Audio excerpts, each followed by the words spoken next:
everyone. Thanks so much for coming to this book talk on urban trails, Peninsula, and San Jose.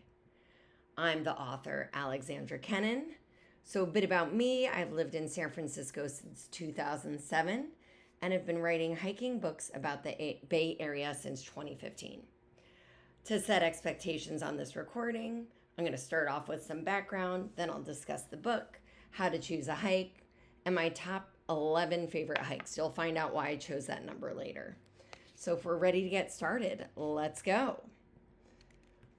To start, I wanted to see what you folks thought about when you think about the San Francisco Peninsula or the South Bay. Just for a minute, think about what comes to mind. For me, I'll tell you what I used to think of. It was highways, tech companies, and soulless office parks. But now I know better. A quick look at a map shows so much green space, much more than is taken up by the 101, 280, or any tech companies or other office parks. When I saw how vast the natural spaces were here, I got excited to hike, but I still wasn't sure if I was up for another book. So just a quick chat about my previous other books. First, there was Urban Trails San Francisco. This book came out in November 2016. Even though this was my first time publishing a book, it was not so hard. All the hikes were in San Francisco and I lived there, so everything was within a half hour of my house. I had no kid yet, so I didn't need to worry about paying for a babysitter every time I left my house.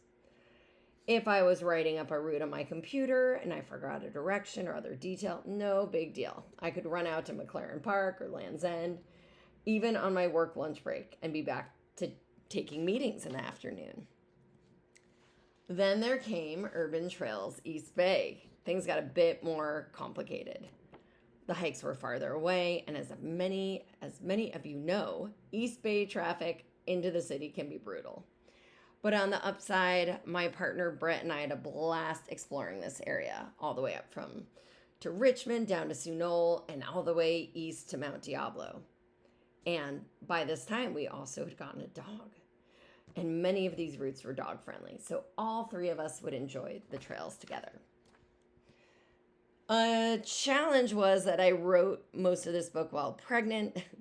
That part was actually the easy part, but once we had the baby, it was hard to leave my house and go on longer hikes.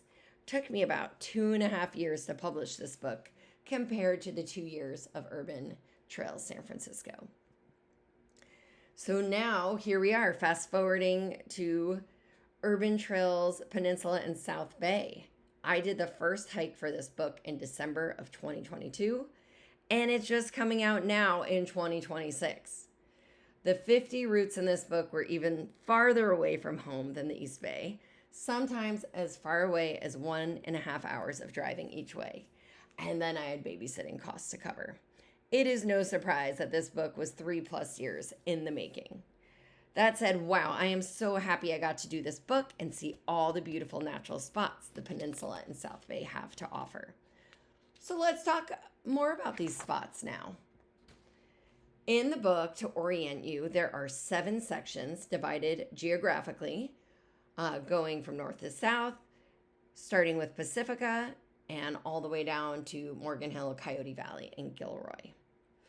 Originally, this book was going to be called Urban Trails San Jose, so something to note is that the hikes were designed to be centered around San Jose.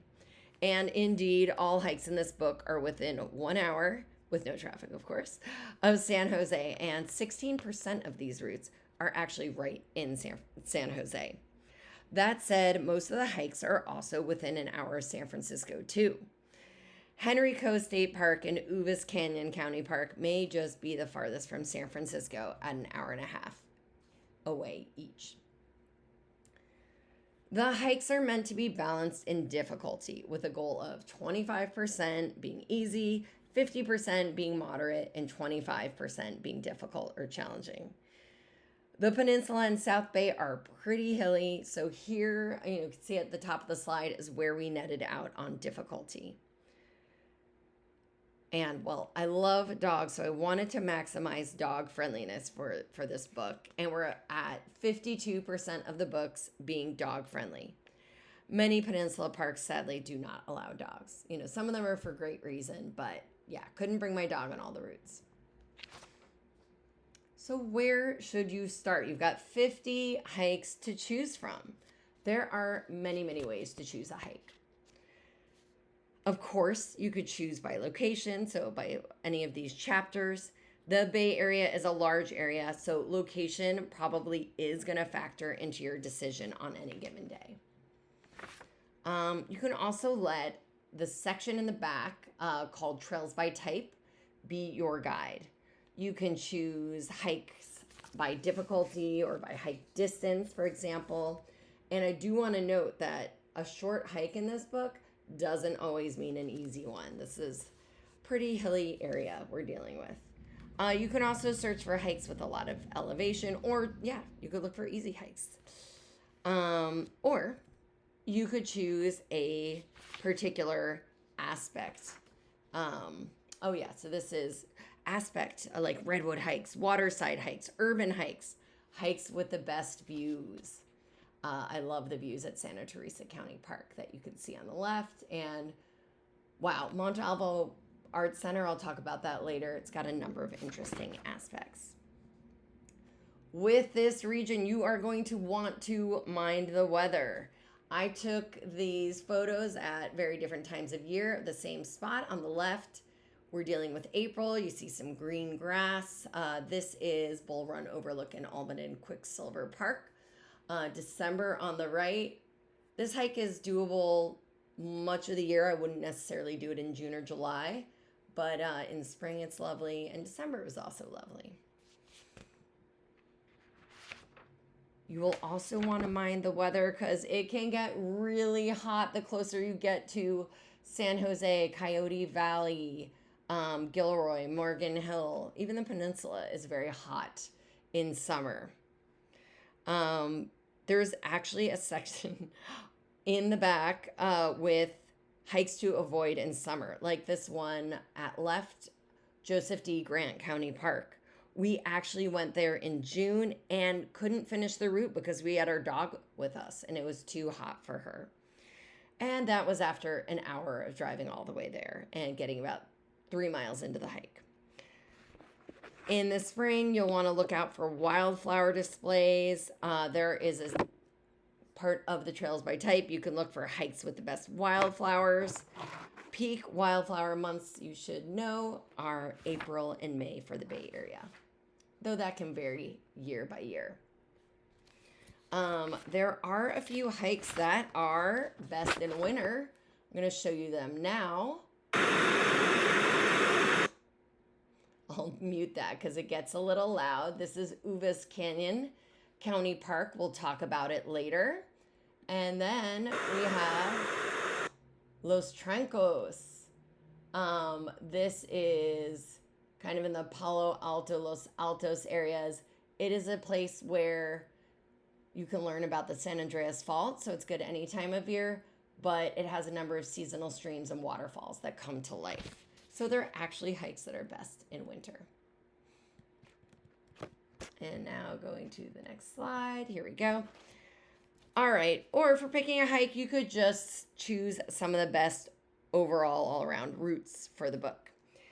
I'm going to go over 11 of my favorite must-do hikes from this book with at least one from each chapter. Now, these are my favorite hikes, and in your opinion may be different. So go out there and hike. Find out which ones you love. Why did I choose 11? Well, that's my kid's favorite number. You may want to take some notes here, so get out your pencils or digital notebooks right now. So before we get into the Pacifica chapter, I wanted to give you one quick insider note on Pacifica. So believe it or not, I had to strongly advocate for Pacifica to be included in this book. My great publisher, Mountaineers Books, initially thought that Pacifica might be too far for someone from San Jose to drive to for a hike, which I totally understand. But there were two reasons I really wanted this chapter to be part of the book. Number one, it's an amazing hiking area that is just not covered by my first two books, Urban Trails, San Francisco, or East Bay. So it would feel like a big miss to leave this out. And two, Pacifica is the Bay Area's natural air conditioner. It gets super hot in San Jose in the summer. I figured this could be a great place, and many places, to get away. In the summer months, you can still go hiking. You would just go to Pacifica or Half Moon Bay. So another funny thing, knowing that this chapter wasn't even supposed to be in the book, was when my publisher showed me their proposed book cover. What did they choose? Pacifica's Maury Point. So here's the cover photo taken at Maury Point, with the original photo at left and the final cover at right.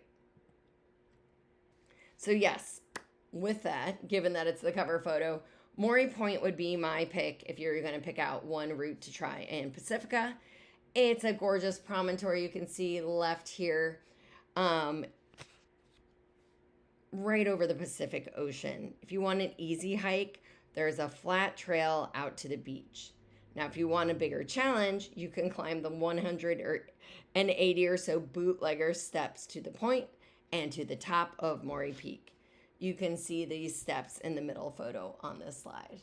If you go all the way to the peak, you can also see this really cool labyrinth that is there most of the time, not all of the time. Of course, wildflower displays vary from year to year, but this is also a great place to check out wildflowers. Just look at the density of these gorgeous yellow wildflowers here. So, yep, as I mentioned before, you are going to want to check out this park in April or May for peak wildflower viewing. Moving down to the Mid-Peninsula chapter, I'm going to tell you to check out the Fifield Cahill Ridge Trail. This is part of the Bay Area Ridge Trail that goes through watershed land. Now, this watershed comprises 23,000 acres and contains the Crystal Springs, Pilarcitos, and San Andreas reservoirs. These reservoirs provide drinking water to 2.8 million people in 4 Bay Area counties. So that's pretty impressive. One quirk about this hike is that since you are on watershed land, you need to take a guided hike or run or bike with a docent. So luckily, there are a lot of hikes planned every month. You just book them for free online. I've put the URL on the right side of the slide. You can also find this URL in the booking page on the SF Public Utilities Commission website. So just so you know, when you log onto the site, you'll see bike rides, runs, and really mainly hikes of various distances offered. If you can, I recommend taking a longer hike, like let's say longer than 8 miles, for example, and that will help you get to some views. You can also look for routes starting at Skyline College. So the reason I'm recommending a longer hike or one starting at Skyline College is so you can get those views again. And, if you take a shorter hike, it's also great. You're going through a beautiful Doug fir forest, but you won't get as many views. And if you do get those views, you're going to be looking at views of the peninsula, San Bruno Mountain, Mount Diablo, and San Francisco. So moving down to the Skyline Highway 35 chapter. Now, I feel bad picking favorites, but I must say this chapter's hikes are my absolute favorite in the entire book. You cannot go wrong with any hike in this chapter. So here I'm starting with El Corte de Madera Creek Preserve. So what makes this hike so special? There's so many elements. It features so many redwoods, so this is great shady hike to do any time of year. There is an airplane crash memorial. There is a Tafoni monolith, so you'll see that right here. Tafoni is a sandstone with a hole-filled surface. Takes very specific conditions and hundreds to thousands of years to produce Tafoni. If you need to make this route shorter than the full 5.5 miles, you want to reduce the elevation, you can head directly to this amazing Tafoni. You will also not want to leave the area without visiting the Methuselah tree, an 1,800-year-old redwood, which is right across the street. So let's take a look at some of those elements here. Here's the Tafoni. that is just how big it is. And here is the Methuselah tree with my partner Brett standing next to it for scale. Okay.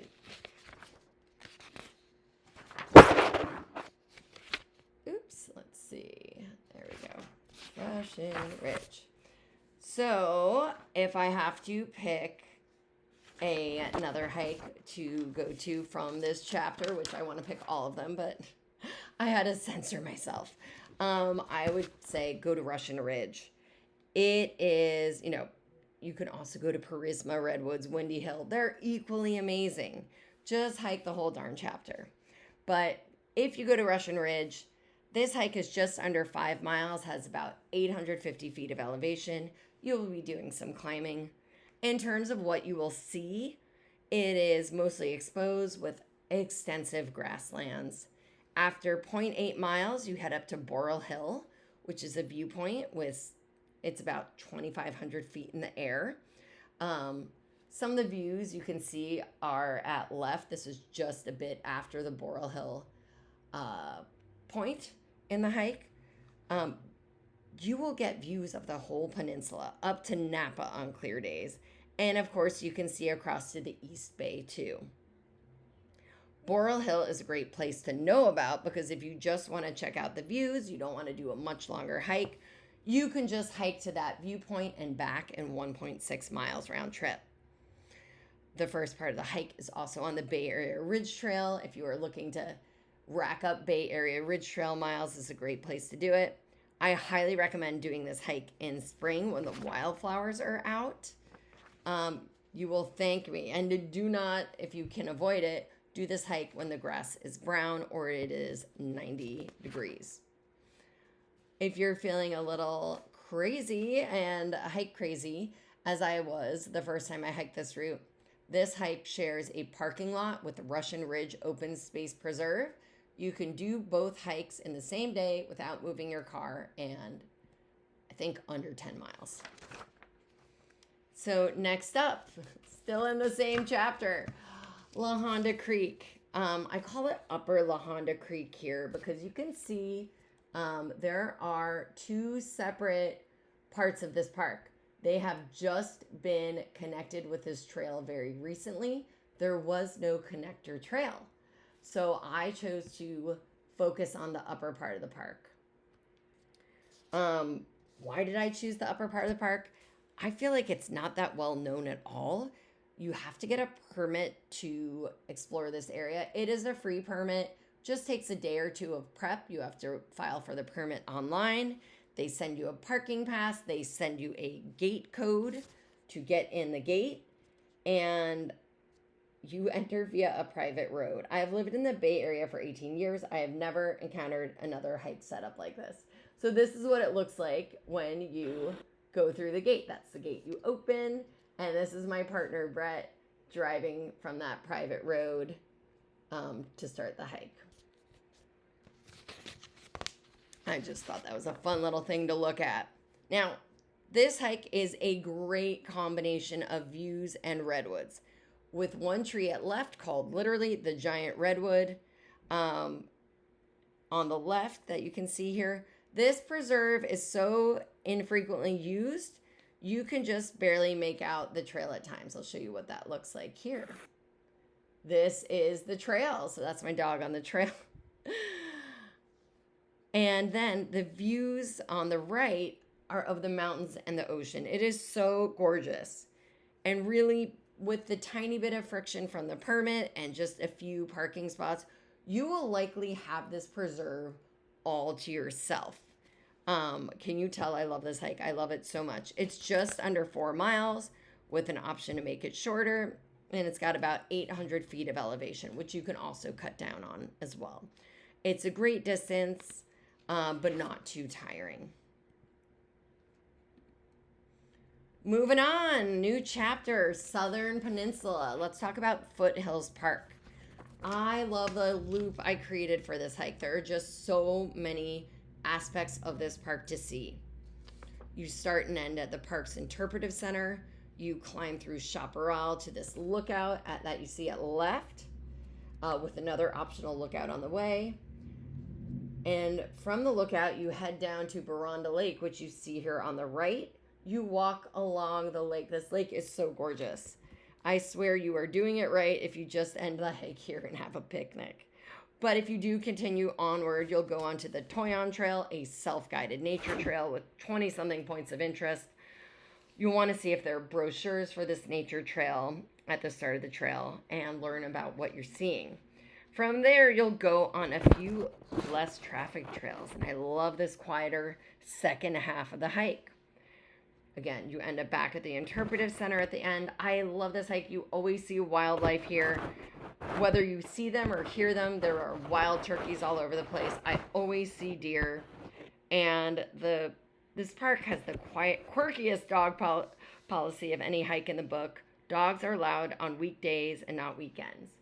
Now, if you haven't been to this park, another reason I tell you to go here is because it was closed for some 50 or so years to the public. Only Palo Alto residents could go, and now it is open to everyone. So please do enjoy.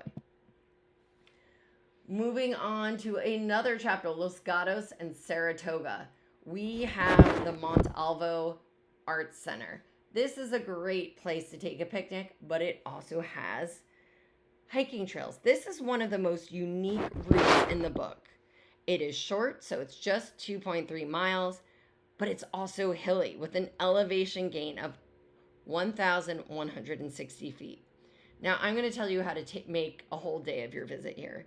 So, the Montalvo Arts Center, which you see at right, it commissions art, and it also hosts festivals, exhibits, and other programming. On the center's grounds, you'll find temporary and permanent installations, artist residences, this great lawn for picnicking, hiking trails, of course, this villa built for former banker and 3-time San Francisco Mayor James Fallon. So that villa is on your right. You need to pack a lunch with you when you visit this park because you're going to want to hike and then spend all day here. Enjoy the sunshine. Go on a day that is perfect for a picnic. On the left, you'll see the highest point on this hike where you'll get views of San Jose, Moffett Field, Mount Hamilton, Mission Peak, and more. Along your way, you will see numerous artworks. There is a sound installation called Four Bridges, and then there's this amazing one, which is my favorite. It's called a healing walk. It comprises signs with gratitude-inspiring messages to put a smile on your face as you walk around the 175-acre grounds. Love this. Moving on to Castle Rock. We're already on hike 8 of 11. This is me on my birthday, I think in 2023. And my birthday is December. I'm almost in short sleeves. It was such a good day. So we have here a 5.7 mile loop around Castle Rock State Park. I thought you only went to Castle Rock for rock climbing, but this place is such a gem for hiking. So the main notable aspects of this hike are there's a lot of Tafoni that we've already seen some of in El Corte de Madera. And if you do the full route, you'll see Tafoni here on Goat Rock. You'll also see it at the end of the hike where we see the eponymous Castle Rock, which is right here. It is huge. You'll definitely want to go and visit both ends of this park. If you want to make it shorter, you can hike right to Castle Rock and skip some of the elevation. The other main reason you'll want to go to Castle Rock is for the views. You will get amazing Santa Cruz Mountain and ocean views. And my partner says that in the photo in the middle, you can see all the way down to Monterey. My jaw was constantly on the floor. One thing to note here is that there are 2 tiny via ferrata or sections with iron cables. Here is my partner trying to make it look scary, but I assure you I am scared of heights and this was no big deal. Okay, we have made it to hike 9 and this is in San Jose. This is called Almaden Quicksilver. I had a number of favorites here, just like with the Skyline chapter. There are some very epic hikes in San Jose, but if I had to choose one, this would be my favorite. So we already saw this view earlier on in the presentation. It's called Bull Run, and I love this picnic spot with a perfect view of Mount Umunhum. Other things I love about Almond and Quicksilver, oh my goodness, it is so beautiful in wildflower season. So plan for a March or April hike to see it at its best. The viewpoint you just saw on the previous page is just one of many views, including this one that you see in the middle here. And yes, Almond and Quicksilver is steeped in history. This goes back to the name. So Almaden, Spain has the largest concentration of mercury or quicksilver in the world and has been actively mined for over 2,000 years. When mercury was discovered in San Jose, this area became known as New Almaden. Mining lasted between 1845 and 1976, and this was once the second largest mercury mine in the world. Here you'll see old mining equipment along the trail, as well as places like English Camp, which you see here at right, where people lived who worked in the mines. In the book, I share a resource you can look for online, print out to make sure you get all the history. It is a PDF, and it's made by a Boy Scout troop, and it walks you through all the various parts of the mining operation that happened here. Next in San Jose, I did want to include too, even though Almond and Quicksilver is my favorite, wanted to include Mount Umunhum because you see this mountain from so many other routes in the book. You just have to hike it. This hike is 8.1 miles long. It is 3,489 feet tall, which makes it the fourth tallest peak in the Santa Cruz Mountains. It's known for this boxy radar tower that you see at the top. And it just gives you such amazing panoramic views. And it's an out and back route. It's pretty easy to stay on the trail because, again, it's out and back. It has a gradual incline, and there's another viewpoint partway up the mountain. You will definitely want to linger with your lunch on the summit to take in those views. And another interesting thing about this place is that it is a sacred spot for the Ohlone. So Umunhum means hummingbird or resting place of the hummingbird in 5 different Ohlone languages. And at the summit, you'll find an Ohlone ceremonial circle where the Amamutsan tribal band still comes to hold ceremonies, pray, sing, and dance. So now we've made it to hike 11. Though I'm seriously having such a hard time limiting myself. I need to talk about Uvas Canyon as it is so special. This hike is the absolute best in winter. There are 6 waterfalls that come to life throughout the park. Now let's look at this first video. Watch out, it's going to be a little loud.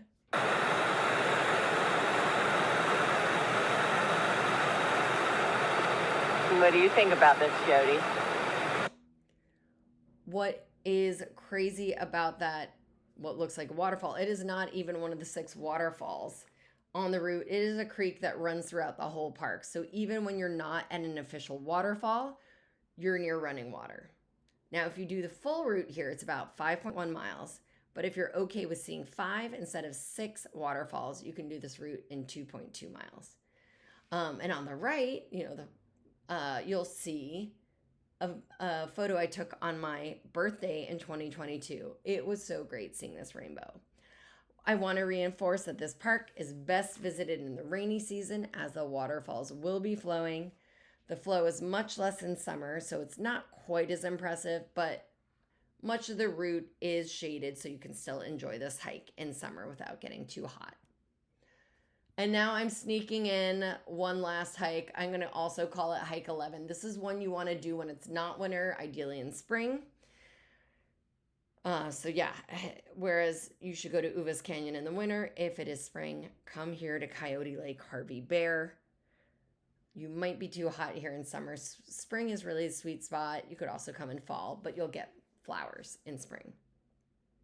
The highlight of this hike is called the Mummy Mountain Trail, which gives you views of Coyote Lake, Gilroy, the Santa Cruz Mountains, the Coyote Valley, Why is it called Mummy Mountain? Well, the name comes from the shape of the ridge.